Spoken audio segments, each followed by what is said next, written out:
Делу время, а потехе час. Точнее, ровно месяц. Именно столько длился зимний отпуск у футболистов донецкого «Шахтера». И вот 8 января, сразу после праздников, горняки собрались на базе Кирша, чтобы начать подготовку ко второй половине сезона. Настроение у игроков отменное. То ли футболисты так соскучились друг по другу, то ли по любимой игре, а может, классно отдохнули.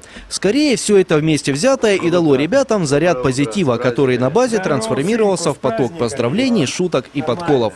С Новым годом! Зимние каникулы горняки проводили по-разному. Бразильцев, релаксировавших на родине, заметно напрягла донецкая погода с низкой температурой и обильным снегопадом. А вот Андрей Пятов к метеоусловиям приспособился легко, так как Новый год встречал в горах Австрии.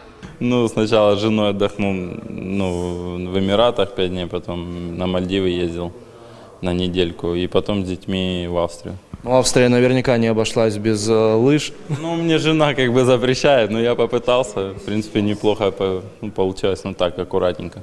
Тарас Степаненко горным склонам Альп предпочел пляжи Флориды. В Майами хавбек «Шахтера» изучал местный американский футбол, а также посещал баскетбольные матчи, получив массу ярчайших впечатлений от этой игры. Но и не забывал о своей спортивной форме, поддерживая ее на бадминтонном корте. Во-первых, нам дали программы, то есть Карло выдал программы, с которыми должны работать. А так, в принципе, и ходил, и в футбол играл. Для себя новую игру открыл, я знал, что такая игра, бадминтон, это супер вообще.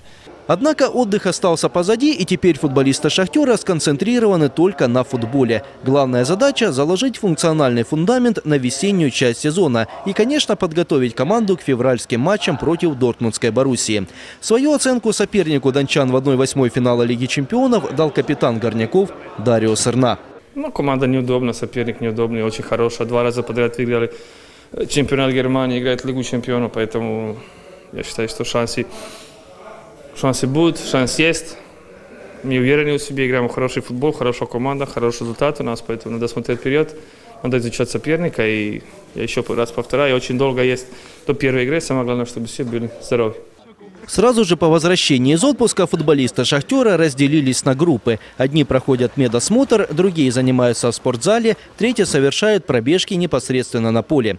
Пока что погода не позволяет горнякам работать с мячом. Возможно, на этой части подготовки акцент будет сделан уже на сборах, которые в этом году чемпион Украины проведет в Арабских Эмиратах и Испании.